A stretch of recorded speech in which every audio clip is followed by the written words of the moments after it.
First, for those of you who are not already familiar with the History Factory, we are a business that specializes in helping companies and brands leverage their heritage for competitive advantage.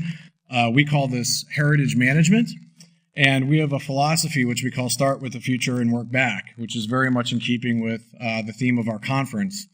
And the philosophy of Start with the Future and Work Back is simply that our belief is that we first have to understand who our clients are today and where they're going to get to the future.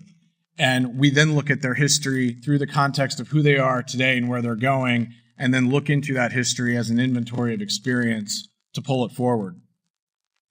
At any given time, we're working with 40 to 50 organizations, all in different verticals, all in different regions, all in different age groups.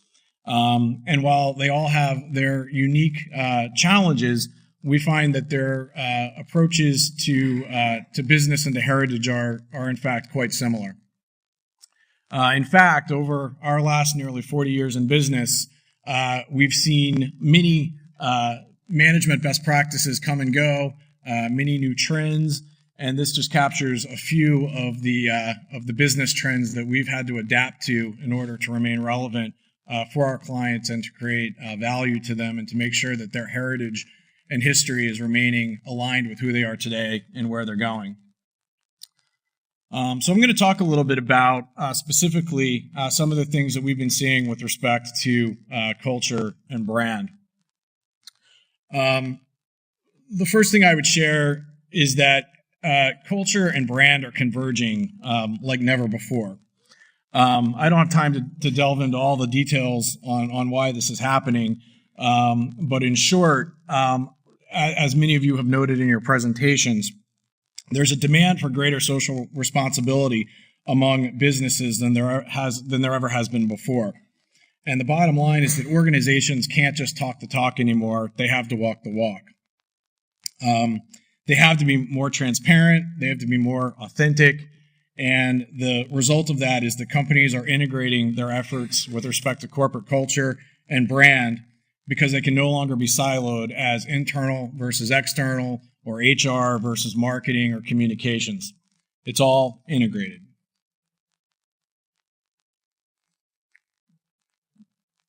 Within this convergence of culture and brand, let's talk about two of the biggest trends that we've seen companies embarking on. And again, many of the presentations we've heard over the last couple of days have touched on some of these initiatives, albeit perhaps using some different language. The first is purpose. In short, the purpose of purpose is to align an organization with a higher calling for why they exist. It brings a sense of altruism and meaning to their work that appeals to all their constituencies. And in this new era of greater social responsibility, purpose is driving a lot of alignment between younger generations, such as millennials, as well as older generations and of employees and customers and shareholders. Indeed, earlier today in the presentation on the Tata Archives, as well as yesterday with Maersk and CIPLA, we heard about purpose and the role that it's playing in those organizations and driving them forward. A second big initiative with respect to culture and brand is customer experience, or CX as it's called. And quite simply, customer experience is the interaction between a company and its customers. A lot of this is being driven by big data, which is enabling organizations to analyze behaviors far better and faster than ever before. And companies are translating this data into actions in an attempt to change the behaviors of customers and drive more customer loyalty. It's anticipated by the year 2020 that customer experience is going to overtake product and price as the greatest differentiator for brand.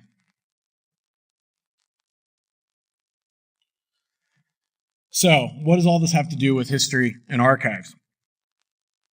Well, an organization's heritage and archives has a huge role that it can play in the context of purpose and customer experience, both in how those initiatives are developed as well as how they're rolled out. Here are just a few examples of companies that are integrating heritage into their purpose and customer experience work. I, in fact, got off the airport here in Mumbai on Sunday night and was greeted by Colonel Sanders from KFC. So it was always good to see the Colonel again and feeling very welcome in Mumbai. But I'm not going to spend our time here lobbying for the value of heritage and archives to this group, because you all are already well familiar with that. So what I want to do instead is talk a little bit about some of the trends and research and data that's being driven by these initiatives around culture and brand that in many ways makes a stronger case for the role of heritage and archives, and hopefully gives you all some new insights and some tools that you can use to take back to your organizations to further strengthen your value to your organization. So let's talk about founders.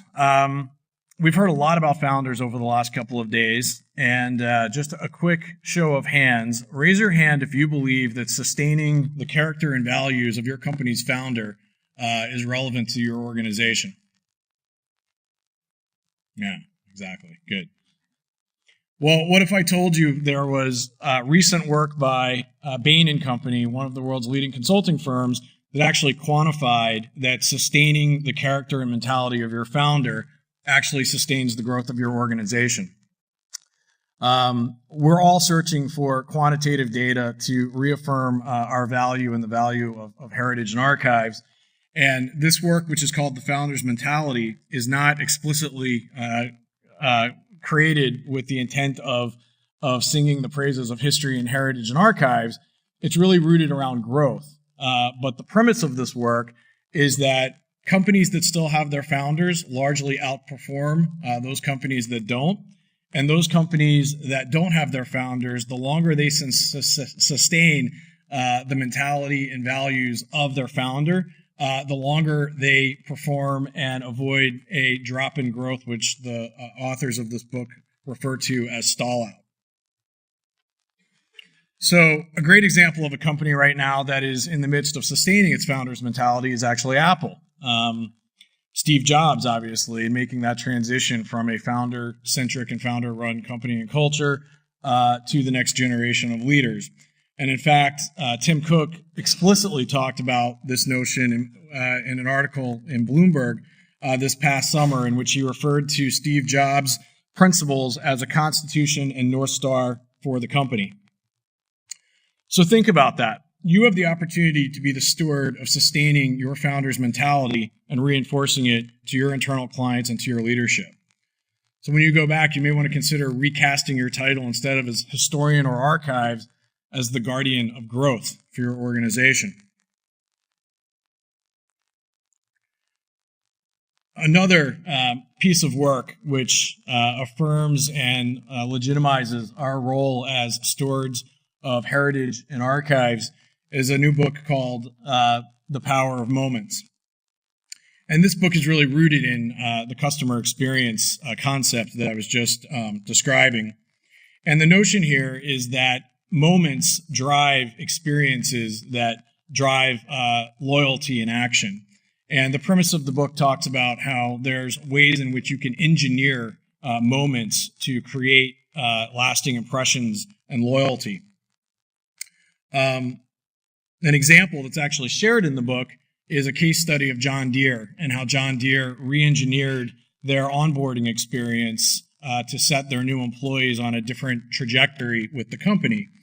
And one of the highlights of that experience was, in fact, the use of giving employees a gift, a replica of their first product, the 1837 self-polishing plow that explained why this product was so beloved by farmers and was really the foundation of the company's success.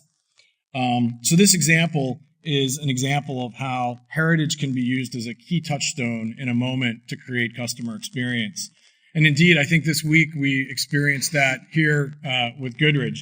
I think after we leave this week, all these presentations we've heard, including this one, are all going to blend together. This part of the experience isn't necessarily what we internalize and remember. We're going to remember all these little sort of touchstone moments that we had. So the visit to the archives, the plant tour, the soap that we were able to get, and the gifts. These are all examples of how Varunda and her team are using heritage as a touchstone to create a memorable experience. The next key thing to talk about is content, or what's been referred to as the content economy. And again, this has been referenced in some of the presentations we've heard, how all of our organizations now have essentially become publishers.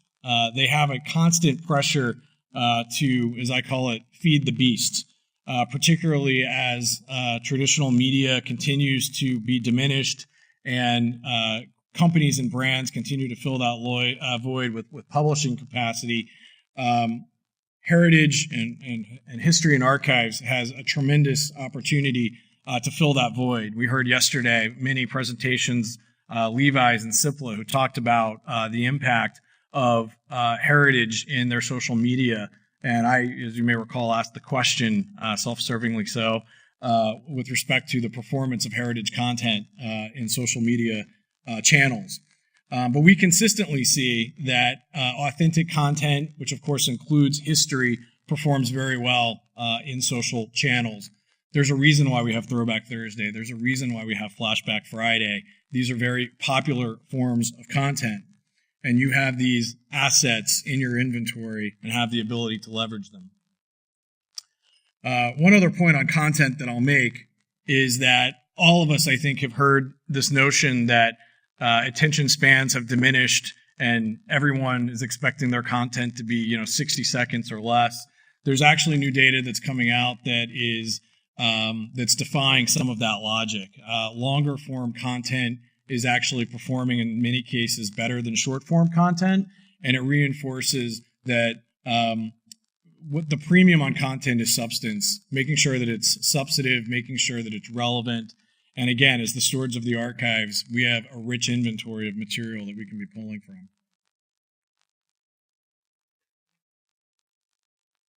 So I'll sum up a few of these points that I've just kind of covered. The first would be connect to the issues of the day.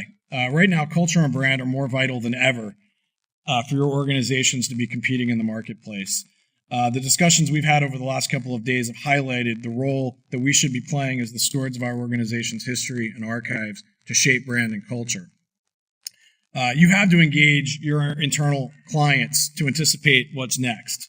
Interview them, educate them on what is available to them in the archives.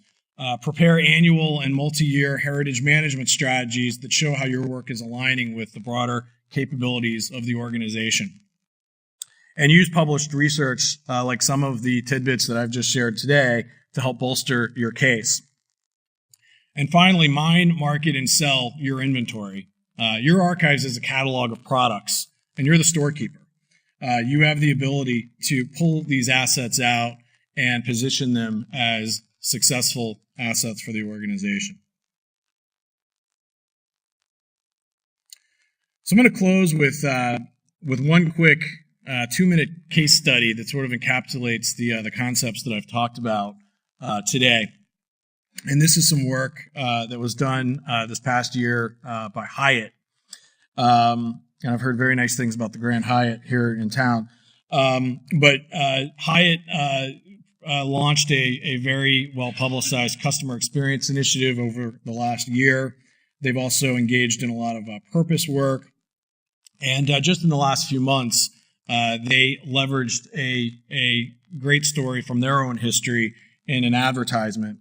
And this ad really kind of tied into a lot of anger and resolve that many Americans and many people around the world are feeling right now with respect to inclusivity, diversity, and cultural sensitivity.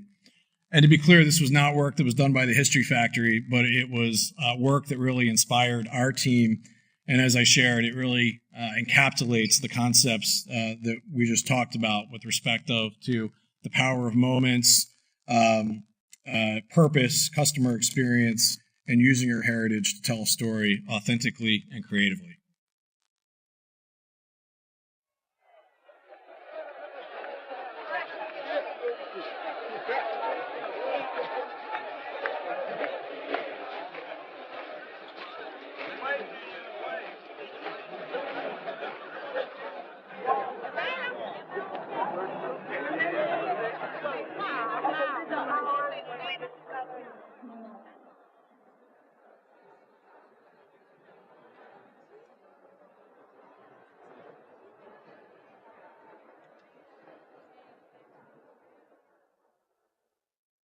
From airplanes to moving trains, building bikes to simple things, like fighting for equal rights or pushing for social change. When people come together, they do brilliant things. Their ideas move with purpose. They scream. They get loud. They shift the very world around us. They make new music and sing new songs. When people come together and allow their commonalities to supersede their differences, they cloak themselves in a suit of armor, galvanized by open-mindedness, and wield a sword of understanding, cured in the flames of love. A blade so sharp that it renders the threat of indifference, stereotypes, and prejudice null and void, and the barriers of language and race, religion, sex, and sexual preference invalid. You see, there are over 7 billion people in this world. And when someone joins someone and they join someone, well, that's when understanding becomes the new drum to which we collectively march. It's timber vibrating at a frequency that shatters glass ceilings and brings down dividing walls. But we cannot walk a mile in one another's shoes until we get close enough to put them on. And we cannot step foot into this new world of understanding until we all acknowledge, much like a group of men and women did in this very place 50 years ago, that crossing the threshold into this new world cannot happen divided, but together. Yeah, together.